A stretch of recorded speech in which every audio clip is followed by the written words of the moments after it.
Uy, ang tingin daw ng boses mo doon. Sa Sunday Pinasaya. Okay siya dun eh. Okay, kung ano Ganun ba talaga yung character mo May doon? nagreklamo nga sa sa Twitter. Kasi ang OA naman ni ang tinis kasi ng boses. Barbie, sinagot ko. Sabi ko, ay yun ang character niya. Oo nga eh. Pero hindi, kahit naman ako sa sarili ko, medyo kasi hindi naman ako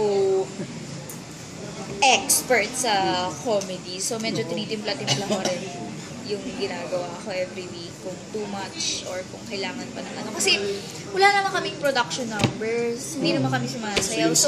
So yung energy namin na sa skit dapat all in. Kailangan ano kami doon. Sobrang hyper. Kasi yun lang yung ginagawa namin.